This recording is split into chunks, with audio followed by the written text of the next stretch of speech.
TV 24 news ವಾಹಿನಿಗೆ ಸ್ವಾಗತ.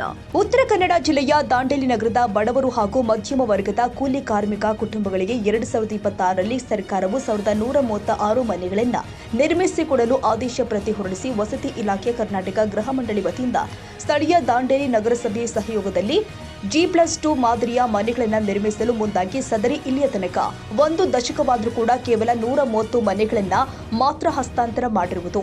ಬಾಕಿ ಅರ್ಜಿದಾರರು ದಿನೇ ದಿನೇ ಕಚೇರಿಗೆ ಅಲಿತಾ ಇರುವುದನ್ನು ಖಂಡಿಸಿ ನಿನ್ನೆ ದಾಂಡೇಲಿ ಸಮಗ್ರ ಅಭಿವೃದ್ಧಿ ಹೋರಾಟ ಸಮಿತಿ ಹಾಗೂ ಹಿರಿಯ ಪತ್ರಕರ್ತರ ಸಹಯೋಗದಲ್ಲಿ ನಿನ್ನೆ ಕಾರವಾರ ಜಿಲ್ಲಾಧಿಕಾರಿಗಳ ಕಚೇರಿ ಆವರಣದಲ್ಲಿ ಹೋರಾಟ ಮಾಡಲಾಗಿದೆ.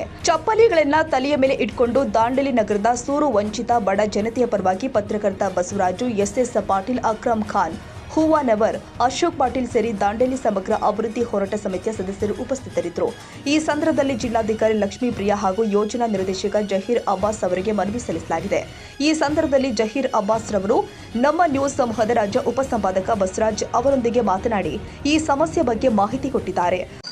ಇವತ್ತು ದಾಂಡೇಲಿ ಸಮಗ್ರ ಅಭಿವೃದ್ಧಿ ಹೋರಾಟ ಸಮಿತಿ ಹಾಗೂ ನಮ್ಮ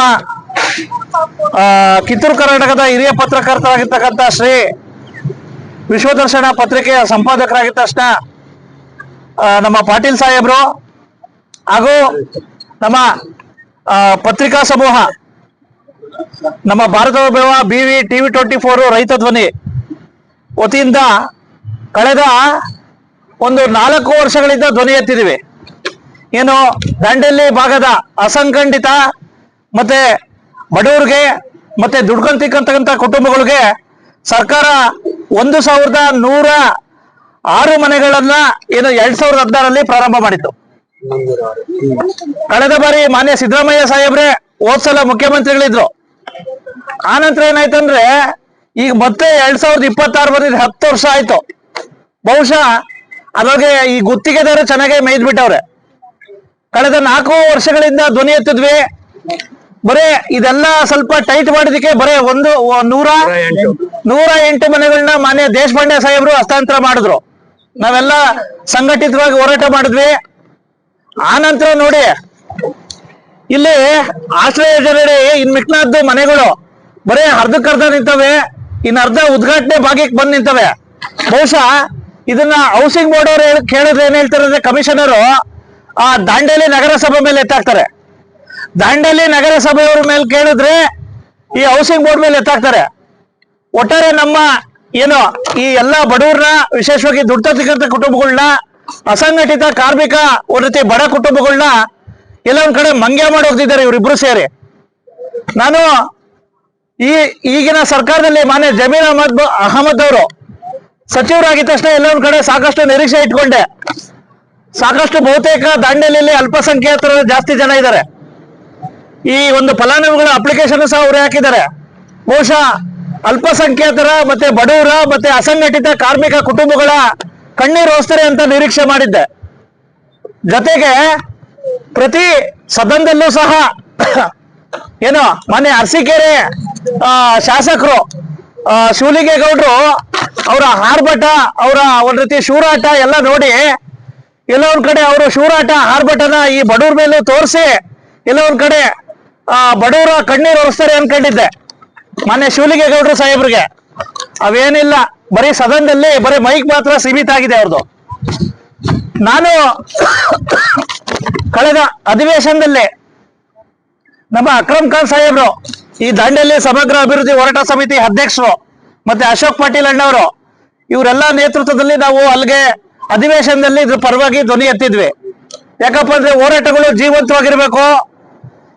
ಇದಾಗಿಯೂ ಸಹ ಬಹುಶಃ ಎಷ್ಟು ದಪ್ಪ ಚರ್ಮ ಆಗಿದೆ ಅಂದ್ರೆ ಅಧಿಕಾರಿಗಳಿಗೆ, ಜನಪ್ರತಿನಿಧಿಗಳಿಗೆ ಸಾಕಷ್ಟು ಬೇಜಾರಾಗಿದೆ. ಈಗ ಆಗ್ಬಿಟ್ರೆ ಬರೇ ಜನಪ್ರತಿನಿಧಿಗಳಿಗೆ ಮತ್ತೆ ಈಗಿರ್ತಕ್ಕಂಥ ಸರ್ಕಾರಕ್ಕೆ ನಿಮ್ಗೆ ಬರೇ ಈ ಒಂದು ಅಸಂಘಟಿತ ಕಾರ್ಮಿಕರ ಕುಟುಂಬಗಳ ಮತ್ತೆ ವಿಶೇಷವಾಗಿ ಬಡವರ ಮತ್ತೆ ಅಲ್ಪಸಂಖ್ಯಾತರ ಓಟ್ ಮಾತ್ರ ಬೇಕಾ ನಿಮ್ಗೆ? ಅವರು ದುಡ್ಡು ತುಂಬಿ ಕಷ್ಟ ಪಟ್ಬಿಟ್ಟು ಸಾಲ ಸೋಲ ಮಾಡ್ಬಿಟ್ಟು ನಿಮ್ಗೆ ದುಡ್ಡು ತುಂಬಿದ್ದಾರೆ. ಇಲ್ಲಿವರೆಗೂ ಸಹ ಮನೆ ಹಂಚಿಕೆ ಮಾಡಿಲ್ಲ. ಹೆಂಗ್ರಿ ಮಾನ್ಯ ಸಿದ್ದರಾಮಯ್ಯ ಸಾಹೇಬ್ರೆ, ಮನೆ ಇಲ್ಲಿರ್ತಕ್ಕಂಥ ಮಂಕಾಳ ವೈದ್ಯ ಅವರೇ, ಮತ್ತೆ ನಮ್ಮ ಕ್ಷೇತ್ರದ ವಿಶೇಷವಾಗಿ ಹಳಿಯಾಳ ಕ್ಷೇತ್ರದ ಶಾಸಕರಾಗಿರ್ತಕ್ಕಂಥ ಮನೆ ಗೌರವಿತ ಅರವಿಂದ್ ದೇಶಪಾಂಡೆ ಸಾಹೇಬ್ರೆ, ನೀವು ಎದುರುಗಡೆ ಸಿಕ್ಕಾಗೆಲ್ಲ ನಾವು ಮಾಡ್ತೀನಿ ಅಂತ ಹೇಳ್ತೀರಾ. ಬಹುಶಃ ನಿಮ್ಮ ಮೇಲೆ ಯಾರು ಪ್ರಭಾವ ಉಪಯೋಗಿಸ್ತಾರೋ ಗೊತ್ತಿಲ್ಲ. ಹಾಗಾಗಿ ಮತ್ತೆ 2028ಕ್ಕೆ ಕುಸ್ತಿ ಬರ್ತಾ ಇದೆ. ಬಹುಶಃ ಇವರೆಲ್ಲ ವಿಶೇಷವಾಗಿ ಹಳಿಯಾಳ ವಿಧಾನಸಭಾ ಕ್ಷೇತ್ರದಲ್ಲಿರ್ತಕ್ಕಂಥ ಎಲ್ಲ ಅಸಂಘಟಿತ ಕುಟುಂಬಗಳು ಮತ್ತೆ ಅಲ್ಪಸಂಖ್ಯಾತ ಕುಟುಂಬಗಳು ಮತ್ತೆ ಬಡವ ಕುಟುಂಬಗಳು ಬಹುಶಃ ನಿಮ್ ಪರವಾಗಿ ನಿಲ್ಬೇಕಂದ್ರೆ ಆದಷ್ಟು ಈ 1106 ಮನೆಗಳನ್ನ ಆದಷ್ಟು ಬೇಗ ಅವನ್ನ ಮಾಡ್ಕೊಡಿ. ಜೊತೆಗೆ 22,000 ನಿವೇಶನ ರಹಿತ ನಿವೇಶನಕ್ಕಾಗಿ ಅರ್ಜಿ ತಗೊಂಡಿದ್ದೀರಾ ಆಯ್ತಾ, ಉತ್ತರ ಕನ್ನಡ ಜಿಲ್ಲೆಯಲ್ಲಿ. ಅಲ್ಲಿ ಏನಾಗೈತೋ ಅದು ಗೊತ್ತಿಲ್ಲ. ಮತ್ತೆ ದಾಂಡೇಲಿಯಲ್ಲಿ ದೊಡ್ಡ ಭೂ ಹಗರಣ ಇದೆಯಂತೆ. ಮತ್ತೆ ಈ ತಾಲೂಕುಗಳು ಘೋಷಣೆ ಮಾಡ್ಬಿಟ್ರಿ ವಿಶೇಷವಾಗಿ ನಿಮ್ಮ ಕ್ರೆಡಿಟ್ಗೋಸ್ಕರ. ಆದ್ರೆ ಅಲ್ಲಿ ಸರಿಯಾಗಿ ಪ್ರತಿ ತಾಲೂಕುಗಳಿಗೂ ಸಹ ಇಲ್ಲಿ ಎಲ್ಲೇ ಆಗಿದೆ ನೀವು ಏನು ಆ ತಾಲೂಕು ಕೇಂದ್ರಗಳು ಬರೇ ತಹಶೀಲ್ದಾರ್ ಆಫೀಸ್ ಒಂದು ಮಾಡ್ಬಿಟ್ರೆ ಆಗ್ಬೋತಾ? ಜನಪ್ರತಿನಿಧಿಗಳೇ, ನೀವು ಬರೇ IPL ಟಿಕೆಟ್ ಕೇಳ್ತೀರಾ ನೀವು ಆಯ್ತಾ? ನನ್ನ ಕುಟುಂಬಕ್ಕೆ 5 ಟಿಕೆಟ್ ಕೊಡಿ ಅಂತ ಎಂದಾರು ಬಡವರ ಪರವಾಗಿ ನಿಮ್ಮ ಕ್ಷೇತ್ರದ ಜನತೆ ಪರವಾಗಿ ಈ ಒಂದು ತಾಲೂಕುಗಳ ಬಗ್ಗೆ ಜನತೆ ಕಣ್ಣೀರೋಸ್ತಕ್ಕಂಥ ಕೆಲಸ ಮಾಡಿದೀರಾ? ನಾನು ಎಲ್ಲ MLAಗಳಿಗೂ ಕೇಳಿಕ್ ಬಯಸ್ತೀನಿ, ಏನ್ರಿ ನಮ್ಮ ದುರ್ದೈವ, ಇಂಥ ಬಡವ್ರು ಏನ್ ಮಾಡ್ಬೇಕು? ದಯವಿಟ್ಟು ಜನಪ್ರತಿನಿಧಿಗಳೇ, ಅಧಿಕಾರಿಗಳೇ, ನಮ್ಮ ಕಣ್ಣೀರು ಒರೆಸೋರು ಯಾರು? ಇವತ್ತು ನಮ್ಗೆ ಸಾಕಾಗಿ ಒಂದು 100 ಸಲ ನಾವು ಓಡಾಡಿ ಸಾಕಾಗಿದೆ, ಚಪ್ಪಲಿಗಳು ಸೌದೋಗಿದ್ದಾವೆ. ಹಾಗಾಗಿ ಈ ಪಾದರಕ್ಷೆನ ತಲೆ ಮೇಲೆ ಇಟ್ಕೊಂಡು ವಿನೂತನ ಪ್ರತಿಭಟನೆ ಮಾಡ್ತಾ ಇದ್ದೀವಿ. ದುರ್ದೈವ. ಜೊತೆಗೆ ದಾಂಡೇಲಿಯಲ್ಲಿ ಬಹುತೇಕ ಅಸಂಘಟಿತ ಕಾರ್ಮಿಕರಿದ್ದಾರೆ. ಅಲ್ಲೊಂದು ESI ಹಾಸ್ಪಿಟಲ್ ಇದೆ, ಆದ್ರೆ ಅದು ನೆಪ ಮಾತ್ರ ಇದೆ, ಬರೀ ಕಟ್ಟಡ ಮಾತ್ರ ಇದೆ. ಅಲ್ಲಿ ವೈದ್ಯರು ಇಲ್ಲ, ಸಿಬ್ಬಂದಿಗಳು ಇಲ್ಲ. ಎಲ್ಲಾರು ಕೇಳಿದ್ರೆ ಬೇರೆ ಕಡೆ ರೆಫರ್ ಮಾಡ್ತೀರಾ. ಏನ್ರಿ ಈ ರೀತಿ ಆಗ್ಬಿಟ್ರೆ? ದಯವಿಟ್ಟು ಈ ರೀತಿ ಆಗೋದಾದ್ರೆ ಯಾಕ್ರಿ ಬೇಕು ESI ಹಾಸ್ಪಿಟ್ಲು? ಆಯ್ತಾ, ಇಲ್ಲಿರ್ತಕ್ಕಂಥ ಮಾನ್ಯ ಸಂಸದರು ಕಾಗೇರಿ ಸಾಹೇಬ್ರೆ, ಏನ್ ಮಾಡ್ತಾ ಇದ್ದೀರಾ ನೀವು? ದಾಂಡೇಲಿ ಭಾಗದ ಜನತೆಯ ವಿಶೇಷವಾಗಿ ನಿಮ್ಗೆ ಎಷ್ಟು ವೋಟ್ ಲೀಡ್ ಕೊಟ್ಟರು ಗೊತ್ತಾ? ನಿಮ್ಗೆ ಏನೋ ಕಣ್ಣೀರು ಒರೆಸ್ತಾರೆ ಅಂತ ಹೇಳ್ಬಿಟ್ಟು. ಆದ್ರೆ ಇಲ್ಲಿವರೆಗೂ ಈ ESI ಅಂತಕ್ಕಂಥದ್ದು ಕೇಂದ್ರ ಸರ್ಕಾರದ ವ್ಯಾಪ್ತಿಗೆ ಬರುತ್ತೆ. ಏನ್ ಮಾಡಿದ್ರಿ ಸ್ವಾಮಿ ಕಾಗೇರಿ ಸಾಹೇಬ್ರೆ? ಬರೇ ಸಮುದ್ರ ಕಂಡ್ರೆ ಮೀನ್ ಚಂದ ಉಂಟು ಅಂತ ಹೇಳ್ತೀರಾ, ಮತ್ತೆ ಯಾವಾಗಾರು ಒಂದ್ ಕಡೆ ಬಂದ್ಬಿಟ್ಟು ದೊಡ್ಡದಾಗಿ ಭಾಷಣ ಮಾಡಿ ಹೊರಟೋಗ್ತೀರಾ.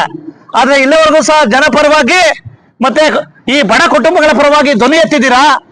ದಯವಿಟ್ಟು ಈ ಧೋರಣೆ ಹೋಗ್ಬೇಕು ಅಂತ ಹೇಳ್ಬಿಟ್ಟು ನಾನು ಸಹ ಒಬ್ಬ ಪತ್ರಕರ್ತಾಗಿ ಇವರಲ್ಲಿರ್ತಕ್ಕಂಥ ಎಲ್ಲ ಹೋರಾಟಗಳಿಗೆ ನಾನು ಬೆಂಬಲ ಕೊಡ್ತಾ ಆದಷ್ಟು ಬೇಗ ಇದನ್ನ ಸಮಸ್ಯೆಗಳನ್ನ ಬಗೆಹರಿಸಂತ ಗಮನಿಸಬೇಕು.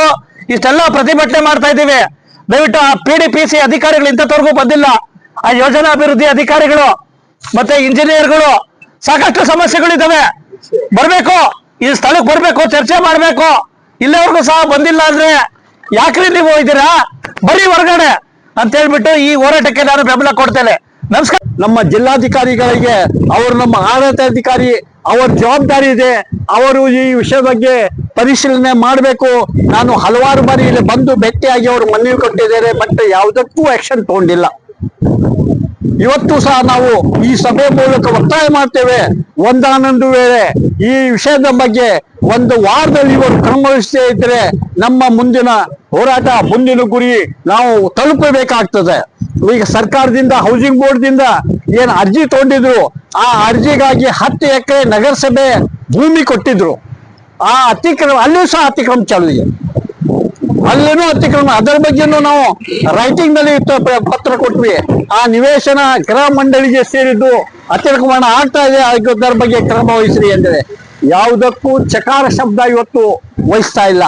ಒಂದಾನೊಂದು ವೇಳೆಗೆ ಇದರ ಬಗ್ಗೆನೂ ಕ್ರಮ ವಹಿಸದೇ ಇದ್ರೆ ನಾವೇ ಹೇಳ್ತೇವೆ, ಗೃಹ ಮಂಡಳಿಗೆ ಯಾರು ಅರ್ಜಿ ಸಲ್ಲಿಸಿದ್ರೆ ಅಲ್ಲೇ ನೀವು ಹೋಗಿ ಅತಿಕ್ರಮ ಮಾಡ್ರಿ ಅಂತೇಳಿ. ನಾವು ಆ ಒಂದು ಕಾನೂನು ಬಿಟ್ಟು ಇವತ್ತು ಮಾತಾಡಿ, ಕಾನೂನು ಬಿಟ್ಟು ಇವತ್ತು ಕೆಲಸ ಮಾಡ್ಲಿಕ್ಕೆ ಸರ್ಕಾರವೇ ನಮಗೆ ಮಾಡ್ತಾ ಇದೆ ಅಂತೇಳಿ ಹೇಳಲಿಕ್ಕೆ ನಾ ಇಷ್ಟಪಡ್ತಾ ಇದ್ದೇನೆ. ಇವತ್ತು ನಮ್ಮ ಈ ಹೋರಾಟ ಸಾಯಂಕಾಲ 4 ಗಂಟೆವರೆಗೆ ನಾವು ನಡೆಸ್ತೇವೆ. ನಮಗೆ ಸರ್ಕಾರದಿಂದ ಈ ವಿಷಯದ ಬಗ್ಗೆ ಆದಷ್ಟು ಬೇಗ ಕ್ರಮ ವಹಿಸದೇ ಇದ್ರೆ ನಾವು ತೀವ್ರವಾದ ಇನ್ನೂ ಹೋರಾಟ ಮಾಡ್ಲಿಕ್ಕೆ ಆಸ್ಪದ ಕೊಡಬಾರ್ದು ಅಂತೇಳಿ ಈ ಮೂಲಕ ನಾನು ಕೇಳ್ತೇನೆ. ವಿನಂತಿ ಮಾಡ್ತೇನೆ. ನಮ್ಮ ಕೂಗು ಸರ್ಕಾರಕ್ಕೆ ಮುಟ್ಟಿಸುವ ಕೆಲಸ ಜಿಲ್ಲಾಧಿಕಾರಿಗಳ ಜವಾಬ್ದಾರಿ ಇದೆ. ಅವರಿಗೆ ಇದು ಮನವರಿಕೆ ಮಾಡ್ಲಿಕ್ಕೆ ಇವತ್ತು ನಾವು ಕಾರ್ಯಕ್ರಮ ಹಾಕಿದ್ದು. ಯಾಕಂದ್ರೆ ನಮ್ಮ ಅಡ್ಮಿನಿಸ್ಟ್ರೇಟರ್ ಅವ್ರದ್ದು ಜವಾಬ್ದಾರಿ ಇದೆ, ನಮ್ಮ ಜಿಲ್ಲಾಧಿಕಾರಿಗಳು ಅವರೇ.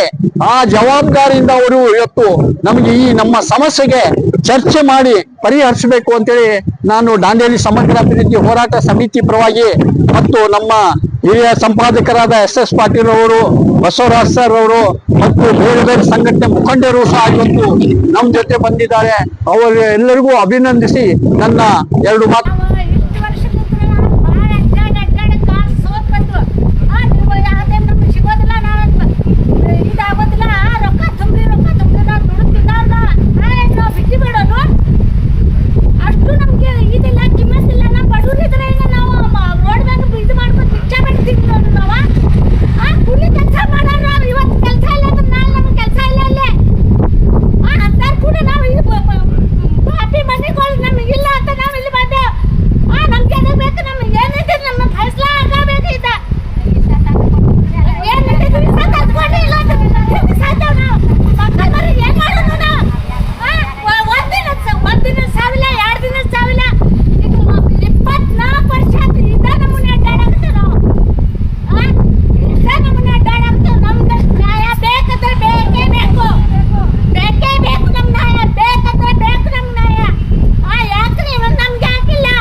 ಮನಿ ಇಲ್ಲದೆ ಸಾಕಷ್ಟು ಸಲ ಅಡ್ಡಾಡಿ ತಮ್ಮ ಪಾದರಕ್ಷೆಗಳನ್ನು ಹರಿದುಕೊಂಡು ಇವತ್ತು ತಲೆ ಮೇಲೆ ಪಾದರಕ್ಷೆಯನ್ನು ಇಟ್ಟುಕೊಂಡು ವಿನೂತನವಾಗಿ ಹೋರಾಟವನ್ನು ಮಾಡಿದ್ದಾರೆ.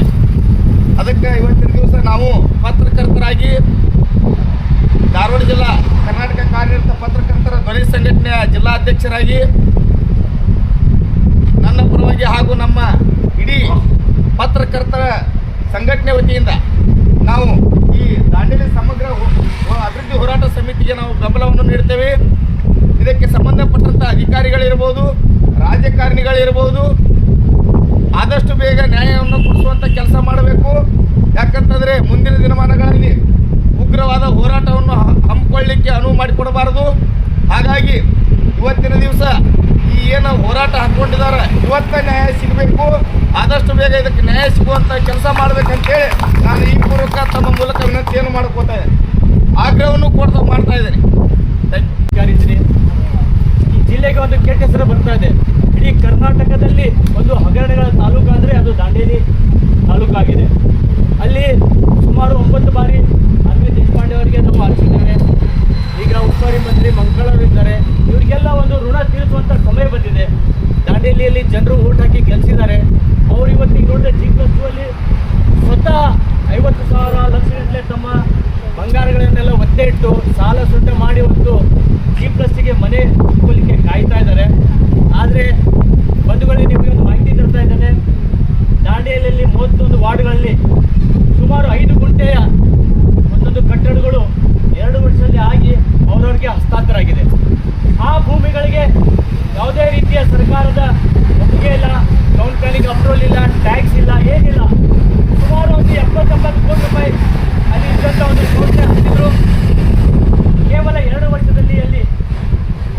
ದಾಖಲೆ ವಿಜಯ ಇದ್ದಾಗಲೂ ಆ ಕಟ್ಟಡಗಳು ಇವತ್ತು ಹಸ್ತಾಂತರ ಆಗಿ ಅದು ಆ ಫಲಾನುಭವಿಗಳು ಅನುಭವಿಸ್ತಾ ಇದ್ದಾರೆ. ನನ್ನ ಮಟ್ಟಿಗೆ ಕರ್ನಾಟಕ ಅಲ್ಲ, ಇಡೀ ಭಾರತದಲ್ಲೇ ಇಂಥ ಒಂದು ಹಗರಣ ಕಾಣಲಿಕ್ಕಿಲ್ಲ. ಬಂಧುಗಳೇ, ಇದು ಬಿಟ್ಟು ಸುಮಾರು 200 ಕೋಟಿಯ ಸ್ಲಮ್ ಬೋರ್ಡಿನ ಹಗರಣ ಇದೆ. 99 ಲೀಸ್ 2001ರಲ್ಲಿ ಸರ್ಕಾರದಿಂದ ಒಂದು ಆದೇಶ ಆಗಿದೆ, ಗೆಜೆಟ್ ಆಗಿದೆ. ಏನಂತ ಹೇಳಿದ್ರೆ 30,000ಗೆ ಖಂಡಿತ ಕ್ರಯ ಆಗಬೇಕಂತೇಳಿ ಒಂದು ಆದೇಶ ಆಗಿದೆ. ಅದನ್ನು ಒಬ್ಬ ದಾಂಡೇಲಿಯ RI ಸಿದ್ದರಾಮಯ್ಯ ಸರ್ಕಾರದ ಒಂದು ಕ್ಯಾಬಿನೆಟ್ ಲೆವೆಲ್ ಆದಂಥ ಒಂದು ನಿರ್ಣಯವನ್ನು ದಾಂಡೇಲಿ ಒಬ್ಬ RI ನಿಲ್ಲಿಸಿದ್ದಾನೆ. ಇದು ನಗುವಂಥ ವಿಷಯ ಆಗಿದೆ. ಕೂಡಲೇ ಜಿಲ್ಲಾಧಿಕಾರಿಗಳು ಈ ಒಂದು ಹಗರಣಗಳ ಬಗ್ಗೆ ಹಗರಣಗಳ ಪಟ್ಟಿ ಮಾಡಲಿಕ್ಕೆ ಹೋದರೆ ಭಾಳ ಇದೆ. ಅದಕ್ಕೋಸ್ಕರ ಕೂಡಲೇ ಒಂದು ಸಭೆ ಕರೆದು ಜಿಲ್ಲಾ ಮಟ್ಟದಲ್ಲಿ ದಾಂಡೇಲಿಯಲ್ಲೇ ಕರೆದ್ರೆ ಒಳ್ಳೆಯದಾಗ್ತದೆ. ಯಾಕಂತ ಹೇಳಿದ್ರೆ ನಾವೀಗ 5,500 ರೂಪಾಯಿ ಒಬ್ಬರಿಗೆ ಖರ್ಚಿದೆ. ಎಲ್ಲ ದುಡಿದಿಟ್ಟಿರುವಂಥ ಜನರಿದ್ದಾರೆ, ಎಲ್ಲ ಕೆಲಸಕ್ಕೆ ಹೋಗೋರಿದ್ದಾರೆ. ಇವತ್ತು ಒಂದು ದಿವಸದ ಕೆಲಸನೂ ಹೋಯ್ತು, ಕೈಯಿಂದ ಒಂದು 1,000-2,000 ರೂಪಾಯಿ ಇತ್ತು. ಅದಕ್ಕೆ ಜಿಲ್ಲಾಡಳಿತಕ್ಕೆ ದಾಂಡೇಲಿಯಲ್ಲೇ ಇದರ ಬಗ್ಗೆ ಸಭೆ ಕರೆದು ಈ ಸಮಸ್ಯೆಗಳನ್ನು ಬಗೆಹರಿಸಬೇಕಂತ ನಾವು ಇವತ್ತ ನಮ್ಮಲ್ಲಿ ಏನು ನಡೀತಾ ಇದೆ, ಇಲ್ಲಿಯವರೆಗೂ ನಮ್ಮ ಮಿತ್ರರಾದಂತ ಪಾಟೀಲ್ರು ಮತ್ತು ಬಸವರಾಜ್ ಅವರು ವಿವರಣೆಯನ್ನ ಎಲ್ಲ ಕೊಟ್ಟಿದ್ದಾರೆ. ಈ ಒಂದು ಏನು ನಮ್ಮ ಬೇಡಿಕೆ ಇದೆ, ದಾಂಡೇಲಿ ತಾಲೂಕಿನ ಆಗಿನೂ ಕೂಡ ದಾಂಡೇಲಿ ತಾಲೂಕಿನಲ್ಲಿ ಬರಬೇಕಾದಂತ ಇಲಾಖೆಗಳು ಬಂದಿಲ್ಲ ಮತ್ತು G+ ಬಗ್ಗೆ ಈಗಾಗಲೇ ಹೇಳಿದ್ದಾರೆ. ಅದೇ ವಿಷಯ ನಾ ಹೇಳುವುದಿಲ್ಲ. ಆ ಒಂದು ಕೆಲಸವನ್ನ ಆದಷ್ಟು ಶೀಘ್ರದಲ್ಲಿ G+ ಇರ್ಬೋದು, ನಿವೇಶನ ಇರ್ಬೋದು, ದಾಂಡೇಲಿಗೆ ಬರ್ತಕ್ಕಂತ ಇಲಾಖೆಗಳಿರ್ಬೋದು, ಇನ್ನುಳಿದ ಏನು ಅಲ್ಲಿ ಅತಿಕ್ರಮಣ ಆಗಿದಾವೆ, ನಮ್ಮ ಏನು ನಿವೇಶನ ಆಗುವಂತ ಜಾಗದಾಗ ಅತಿಕ್ರಮಣ ಆಗಿದಾವೆ, ಸ್ಮಶಾನದಾಗ ಅತಿಕ್ರಮಣ ಆಗಿದಾವೆ, ಈ ಎಲ್ಲ ಒಂದು ಏನು ನಮ್ಮ ಬೇಡಿಕೆಗಳಿದ್ದಾವೆ ಇವನ್ನೆಲ್ಲ ಸರಿಪಡಿಸಬೇಕು. ಜಿಲ್ಲಾಧಿಕಾರಿಯವರ ಕಡೆ ನಾನು ಈ ಮೂಲಕ ನಮ್ಮ ದಾಂಡೇಲಿ ಸಮಗ್ರ ಅಭಿವೃದ್ಧಿ ಹೋರಾಟದ ಮೂಲಕ ಮನವಿಯನ್ನು ಮಾಡ್ಕೊಳ್ತಾ ಇದ್ದೇವೆ. ಆ ಒಂದು ಬೇಡಿಕೆಗಳನ್ನು ಆದಷ್ಟು ಶೀಘ್ರದಲ್ಲಿ ಇತ್ಯರ್ಥ ಮಾಡಬೇಕು ಅನ್ನುವಂತ ಒಂದು ಆಗ್ರಹವನ್ನು ಮಾಡ್ತಾ ಇದ್ದೇನೆ. ಆಶ್ರಯ ಆಗಿದಷ್ಟು ಬಡವರಿಗೆ ಬೇಗನೆ ಕೊಟ್ಟರೆ ಒಳ್ಳೇದಾಗತ್ತೆ. ಎಷ್ಟೋ ಮಂದಿ ಬಂಗಾರ ಒತ್ತಿಟ್ಟು ಬಂಗಾರನ ಕಷ್ಟಪಟ್ಟು ದುಡಿದು ತಗೊಂಡಿದ್ದಾರೆ. ಅದನ್ನ ಒತ್ತೆ ಒಗೆದು ದುಡ್ಡನ್ನು ಕಟ್ಟಿದ್ದಾರೆ. ಆ ದುಡ್ಡಿಗೆ ಬಡ್ಡಿ ಕಟ್ಟೋಕ್ಕೂ ಆಗಂಗಿಲ್ಲ. ಆಗಿದಷ್ಟು ಫಲಾನುಭವಿಗಳಿಗೆ ಮನೆ ಕೊಡಿದ್ರೆ ಒಳ್ಳೇದಾಗತ್ತೆ. ಇಲ್ಲಾಂದ್ರೆ ನಮ್ಮ ಮುಂದಿನ ಕಾರ್ಯ ಮಾಡೋದು ಮುಂದಿನ ದಿನಗಳಲ್ಲಿ ನಾವು ನೋಡೋಷ್ಟು ನೋಡಿ ಆ ಮನೆಗಳಿಗೆ ನಾವೇ ನುಗ್ತೇವೆ. ಹೋರಾಟ ಬೇಕಾ ನಿಮಗೆ? ನೀವು ಸ್ಥಳೀಯರಾಗಿ ನಿಮ್ಮ ಸಂಸ್ಥೆಗಳು ಸಾಕಷ್ಟು ಬೆಳೆಸಿಬಿಟ್ಟಿದ್ರಿ. ಆ ಬಡವರಿಗೆ ಮನೆಗಳು ಬೆಳೆಸಕ್ ಆಗ್ತಾ ಇಲ್ಲ ನಿಮಗೆ ಅಂತಂದ್ರೆ ಇದೆಂತ ನಾಚಿಕೆ ಪಡುವಂತ ಸನ್ನಿವೇಶ ಇದು. ಅದಕ್ಕಾಗಿ ಬಹಳ ಒತ್ತಾಯವಾಗಿ ಹೇಳ್ತಾ ಇದ್ದೀನಿ. ನಾನು ಕೂಡ ಒಬ್ಬ ಹಿರಿಯ ಪತ್ರಕರ್ತ, ವಿಶ್ವ ದರ್ಶನ ಕನ್ನಡ ದಿನಪತ್ರಿಕೆ ಸಂಪಾದಕರಾಗಿ ಹುಬ್ಬಳ್ಳಿಯಿಂದ ದಾಂಡೇಲಿ ಸಮಗ್ರ ಹೋರಾಟ ಸಮಿತಿ ಅವರು ಮಾಡ್ತಕ್ಕಂಥ ನಿರಂತರ ಹೋರಾಟಕ್ಕೆ ಬೆಂಬಲ ಕೊಟ್ಟು ಇವತ್ತು ಮಾನ್ಯ ಜಿಲ್ಲಾಧಿಕಾರಿಗಳ ಮನವಿ ಕೊಡ್ಲಿಕ್ಕೆ ಎಲ್ಲ ಕುತ್ಕೊಂಡಿದ್ದಾರೆ. ಇಲ್ಲಿ ತಾಯಿ ಸ್ಥಾನದಲ್ಲಿ ಇರ್ತಕ್ಕಂಥ ಮಾತೃದ ಹೃದಯವರು ಇರ್ತಕ್ಕಂಥ DC ಮೇಡಮ್ ಅವರು ಬಂದಿದ್ದಾರೆ. ಬಹುಶಃ ಆ ತಾಯಿಗಾದ್ರೂ ಈ ಬಡವರ ಕೂಗನ್ನ ಬಹುಶಃ ಮನದಟ್ಟಾಗಿ ಅವರು ಅದನ್ನು ಸ್ವೀಕಾರ ಮಾಡಿಕೊಂಡು ಆ ಸಂಬಂಧಪಟ್ಟ ಮಂತ್ರಿಗೆ, ಸ್ಥಳೀಯ ಉಸ್ತುವಾರಿ ಸಚಿವರಿಗೆ ಎಲ್ಲರ ಗಮನಕ್ಕೆ ತಂದು ಅವರಿಗೆ ಮನವಿ ಮಾಡಿ ಅವರು ಕೂಡ ಅವ್ರಿಗೆ ಕರೆಸಿ ಒಂದು ವಿಶೇಷ ಸಭೆಯನ್ನು ಕರೆದು ಸರ್, PDPCC ಯೋಜನಾ ನಿರ್ದೇಶಕರು, ನಗರಾಭಿವೃದ್ಧಿ ಕೋಶ ಮತ್ತೆ ಇಂಜಿನಿಯರ್ಗಳು ಮತ್ತೆ DC ವಿನಂತಿ ಮಾಡ್ತಾ ಇದ್ದೀವಿ. ಇಲ್ಲ, ಅವ್ರು ಬಂದು ಚರ್ಚೆ ಮಾಡಿ ಸ್ವಲ್ಪ ನಮ್ಗೊಂದು ಇದು ಕೊಡ್ಬೇಕು ಸರ್. ಅವ್ರು ನಮ್ಗೆ ಏನ್ ಕ್ಲಾರಿಫಿಕೇಶನ್ ಕೊಡ್ಬೇಕು ಮತ್ತೆ ಇದಾದ್ರೆ ನಾವು ಬಿಟ್ಟು ಬಿಡ್ತೀವಿ. ನಮ್ಗೆ ಇಲ್ಲ ಆ ಕಡೆ ಎಲ್ಲ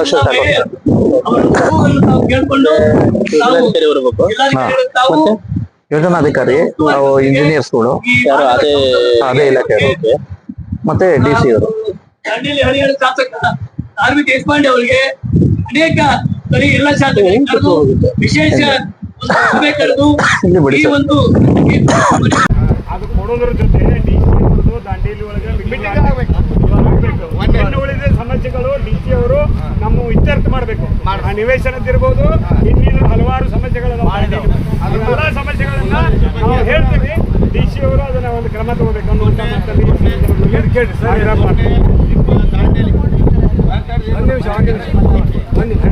ದಾಂಡೇಲಿಯವರನ್ನು ಕರೆಸಿ 4 ಗಂಟೆಗಳ ಸತತವಾಗಿ ಸಮಸ್ಯೆಗಳು ಎಲ್ಲ ಮಾಡಿದ್ದಾರೆ.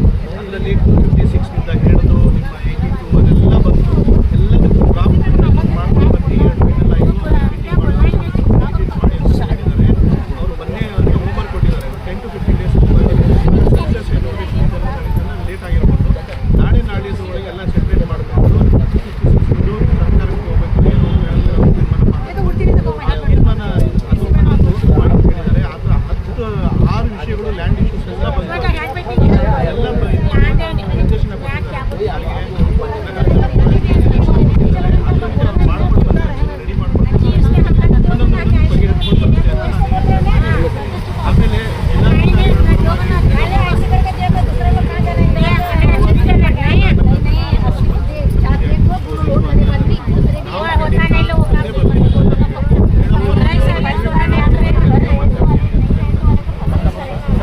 ಹಲವಾರು ಬರ್ಬೇಕು ಸರ್ ಪ್ಲೀಸ್. ನೀವು ಇಲ್ಲಿಗೆ ಇವ್ರು ಕಳ್ಸೋರು ನಡೀತದೆ. ಸರ್ 10 ವರ್ಷ ಆಯ್ತು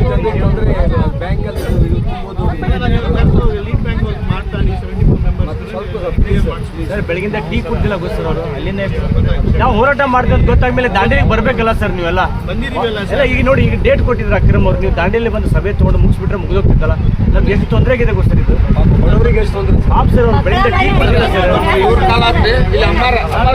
ಫ್ರಾಕ್ಚರ್ ಇದೆ ಸರ್. ಈ ಅಮ್ಮಂದ್ರೆ ಕಾಲು ಅಡ್ಡಾಡಿ ನೋಡಿಲ್ಲ ಪಾಪ ಎಂತ ಪರಿಸ್ಥಿತಿ ಈ ರೀತಿಯಲ್ಲಿ ಬರ್ತಾರೆ ಸರ್. ಬಂದು ಮುಗಿಸೋಗ್ಬಿಟ್ರೆ ಮುಗಿದೋಗ್ಬಿಡ್ತದಲ್ಲ ಸರ್. ಇಲ್ಲಿ ಬರ್ಲಿಕ್ಕೆ ಕೊಡಬಾರ್ದು. जब तुम लेटर दे रहे यहाँ से वेट करना नहीं साहब, दांडेली में आना है लोग रोड कितना तकलीफ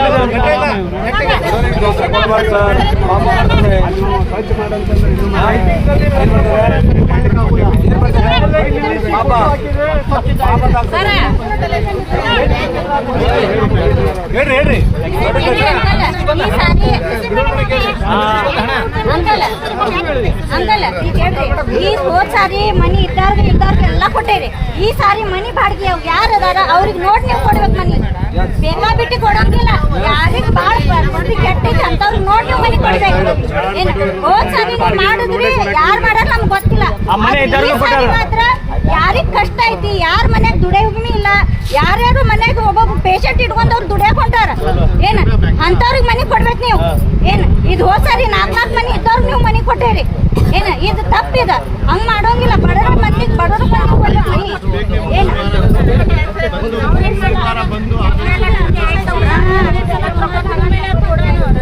ಈಗ ಯಾರು ಬಂದಾರ ನೋಡಂಗಿಲ್ಲ, ಅವ್ರಿಗೆ ಮನಿ ಕೊಡ್ಬೇಕ. ಎಲ್ಲಾರು ಕಷ್ಟ ಬಂದೈತೆ ಅಂತಂದ್ ಬಂದಾರ್ಲಿ ಹೊಟ್ಟೆ ಊರಿಲೆ.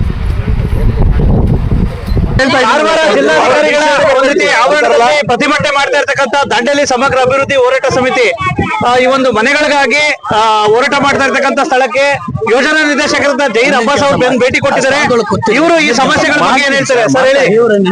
ವಿಶೇಷವಾಗಿ ತಾವು ಬಂದು ಸಾಕಷ್ಟು ನಿರೀಕ್ಷೆ ಇಟ್ಕೊಂಡಿದ್ರು, ಸಾಕಷ್ಟು ಹೋರಾಟಗಳು ನಡೀತಾವೆ. ಯಾಕೆ ಸರ್ ಬರೀ ದಾಂಡೇಲಿಗೆ ಮಾತ್ರ ಮೌನ ವಹಿಸಿ ಯಾಕೆ ತಾರತಮ್ಯ ಮಾಡ್ತಾ ಇದ್ದಾರೆ? ಯಾವ್ದು ತಾರತಮ್ಯ ಮಾಡ್ತಾ ಇಲ್ಲ ಸರ್. ಇಲ್ಲಿ ಏನಾಗಿದೆ ಅಂತ ಹೇಳಿದ್ರೆ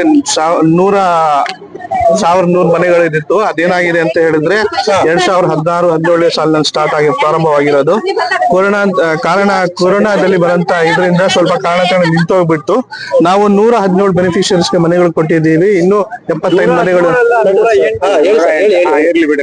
75 ಬೆನಿಫಿಷರೀಸ್ ಬ್ಯಾಂಕ್ ಬೆನಿಫಿಷರೀಸ್ ಬ್ಯಾಂಕ್ ಹೋಗಿದ್ದಾರೆ.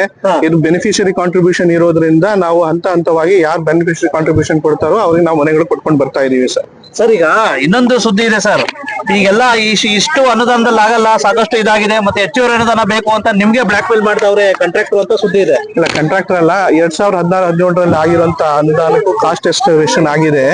ಅದರಲ್ಲಿ ಸ್ವಲ್ಪ 18 ಕೋಟಿ ರೂಪಾಯಿ ಅವ್ರ ವ್ಯತ್ಯಾಸ ತೋರಿಸ್ತಾ ಇದ್ದಾರೆ. ನಮ್ಮ ಜಿಲ್ಲಾಧಿಕಾರಿ ನಾವು ಅದನ್ನ ಕೂತ್ಕೊಂಡು ಇಲ್ಲಿ ಹೌಸಿಂಗ್ ಬೋರ್ಡ್ ಅವ್ರ ಜೊತೆ ಸಮಾಲೋಚನೆ ಮಾಡಿಕೊಂಡು ನಾವು ಆದಷ್ಟು ಅದನ್ನ ಬಗೆಹರಿಸ್ತಾ ಇದೀವಿ. ಬೆನಿಫಿಷರಿ ಕಾಂಟ್ರಿಬ್ಯೂಷನ್ ಮತ್ತು ಸರ್ಕಾರದಿಂದ ಬರುವಂತ ಅನುದಾನದಲ್ಲಿ ಆದಷ್ಟು ಬೇಗನೆ ಶೀಘ್ರವಾಗಿ ಮಾಡಿ ಮುಗಿಸ್ತೀವಿ.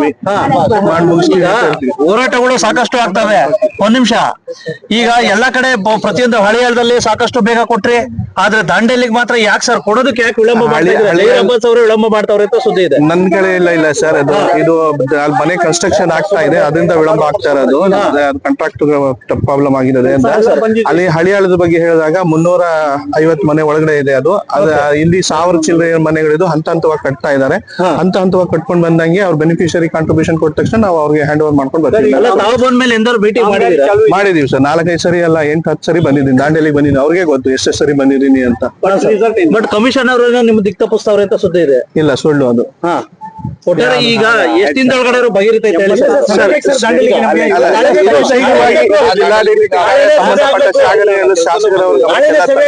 ಸರ್. ಮೀಟಿಂಗ್ ಕರೆದು ನಾವು ಇದನ್ನ ಬಗೆಹರಿಸ್ತೀವಿ ಸರ್. ನೆಕ್ಸ್ಟ್ ವಾರದಲ್ಲಿ ನಾನು ಬರ್ತೀನಿ ಆ ಕಡೆ. ಒಟ್ಟಾರೆ ದಾಂಡೇಲಿ ನಗರದ ಸೂರು ವಂಚಿತ ಬಡವರಿಗೆ ಅಧಿಕಾರಿಗಳು ಹಾಗೂ ಜನಪ್ರತಿನಿಧಿಗಳು ಇನ್ನಾದ್ರೂ ಮನೆಗಳನ್ನ ಹಂಚಿಕೆ ಮಾಡ್ತಾರ ಕಾದು ನೋಡಬೇಕಾಗಿದೆ.